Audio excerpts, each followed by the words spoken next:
84 కీర్తన 11వ వచనంలో యథార్థంగా ప్రవర్తించు వారికి ఆయన ఏ మేలు చేయక మానడు. No good thing does he withhold from those who walk uprightly. దేవుడు మేలు చేయక మానడు, తప్పక మేలు చేస్తాడు. ఎవరికి మేలు చేస్తాడు?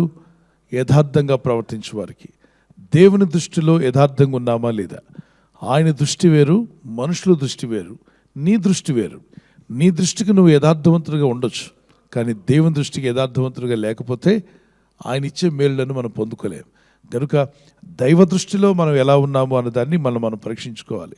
మన దృష్టికి మనం యథార్థవంతులుగా ఉండొచ్చు. పక్కవారితో పోల్చుకుంటే అతని కంటే నేను యథార్థంగా ఉన్నాను, ఈమె కంటే నేను యథార్థంగా ఉన్నాను, పర్వాలేదులే, నా భక్తి ఆ బ్రదర్ కన్నా ఎక్కువగానే ఉంది, నా కుటుంబం వారి కుటుంబం కన్నా బెటర్గానే ఉంది, మరి నా రాబడి, నా సంపాదన, నాకున్న పేరు ప్రఖ్యాతులు ఇతరుల కన్నా బెటర్గానే ఉన్నాయి అనుకుంటూ కాంప్రమైజ్ అవుతూ ఉంటాం. మనం కాంప్రమైజ్ చేసుకోవద్దు. వాక్యం చెప్తుంది దేవుని దృష్టిలో మనం ఎలా ఉన్నాము. 2 Chronicles chapter 16 verse 9.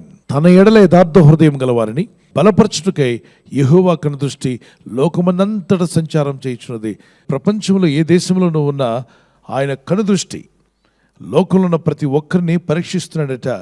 ఎలా ఉన్నారు వీళ్ళ ప్రవర్తన ఎలా ఉంది? వీళ్ళ ప్రవర్తనను బట్టి నేను వీరిని దీవించాలనుకుంటున్నాడు. యథార్థవంతులు అన్నప్పుడు మనకు గుర్తొచ్చేది చిన్నపిల్లలే. ఆ చిన్నపిల్లలను చూస్తే మీకు ఏమనిపిస్తుంది? యథార్థంగా ఉన్నారు కదా, వారు నవ్వినా కపటం ఉండదు, వారి చూపులో పాపం ఉండదు, నిర్మలమైన చూపు, వారి ఆలోచనలు పాపంతో లేనివి, పవిత్రమైనవి. కనుక మరి వాక్యంలో ప్రభు ఏమన్నాడంటే ప్రసంగి 7:28-29 వచనాల్లో దేవుడు మనుషులను యథార్థవంతులుగా పుట్టించును కానీ మనుషులు ఎదుగుచూ వచ్చినప్పుడు తంత్రములు కలుగు చేసుకున్నట్ట వివిధమైన తంత్రాలు కలుగు చేసుకున్నారు. అంటే ఈ లోకం మనకు తంత్రాలు నేర్పించింది. మన పరిస్థితులు, మన చుట్టూ ఉన్నటువంటివి అన్నీ కూడా తంత్రాలు కల్పించాయి. నువ్వు ఒప్పుకున్నప్పుడు దేవుణ్ణి యథార్థత చూస్తాడు. Proverbs chapter 28 verse 13. అతిక్రమములను దాచిపెట్టువాడు వర్ధిల్లడు, వాటిని ఒప్పుకొని విడిచిపెట్టువాడు కనికరం పొందడు. దేవుని కనికరం వస్తే మనం దీవించబడతాం. పిల్లల చదువుల్లో, మీ ఉద్యోగాల్లో, మీ వ్యాపారాల్లో, మీ ఆర్థిక విషయాల్లో మీరు కష్టపడుతున్నారు, కానీ చేతుల్లో మిగలట్లేదా? నీ కష్టార్జితం ఈ చేతిలో తెచ్చుకుని ఆ చేతిలో పోగొట్టుకుంటే ప్రయోజనం ఏంటి? అదొక విధమైన శాపగ్రస్తమైన జీవితమే. వస్తుంది పోతుంది, ఏమీ మిగలట్లేదు. దాని నుండి ప్రభా నా దోషములేమిటో ఒప్పుకుంటాను, నా అపరాధంలో ఒప్పుకుంటాను, నా అతిక్రమాలు ఒప్పుకుంటానయ్యా, నన్ను క్షమించి నీ కనికరం చొప్పున నన్ను దీవించి నన్ను వర్ధిల్ల చేయండి. నా చేతుల కష్టార్జితాన్ని స్థిరపరచు. మోషే ప్రార్థించాడు, మా కష్టార్జితాన్ని మాకు స్థిరపరచమన్నాడు. ఎక్కడ? 91 కీర్తన 17వ వచనం. మా దేవుడిని యెహోవా ప్రసన్నత మా మీద నుండునుగాక, మా చేతి పనిని మాకు స్థిరపరచుము, మా చేతి పనిని మాకు స్థిరపరచుము. మీ కష్టార్జితాన్ని దేవుడు ఆశీర్వదిస్తే నువ్వు కష్టపడిందంతా నీ ఇంటికి వస్తుంది, నీ ఇంట్లో కనబడుతుంది, నీ కంటి ముందు నిలబడుతుంది. దేవునికి స్తోత్రం కలుగును గాక. యథార్థవంతులకు ఆయన ఏ మేలు చేయక మానడు. ప్రార్థన చేసుకుందాం. Shall we lift up our hands to God? ఈ వాగ్దానం ఎత్తి ప్రార్థన చేద్దాం. ప్రభా, నువ్వు మేలు చేస్తావు నాయన.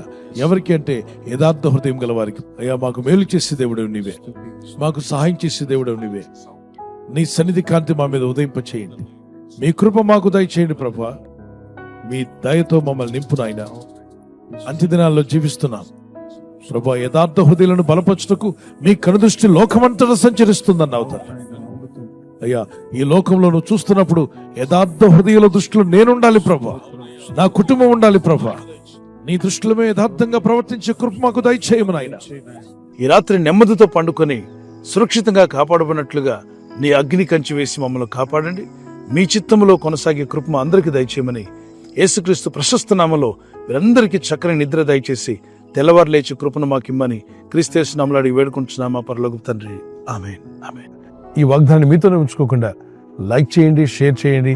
అనేకులు ఈ యొక్క ఛానల్ సబ్స్క్రైబ్ చేసుకోమని తెలియపరచండి. సబ్స్క్రైబ్ చేయని వారు కూడా సబ్స్క్రైబ్ చేయండి. Good night. God bless you.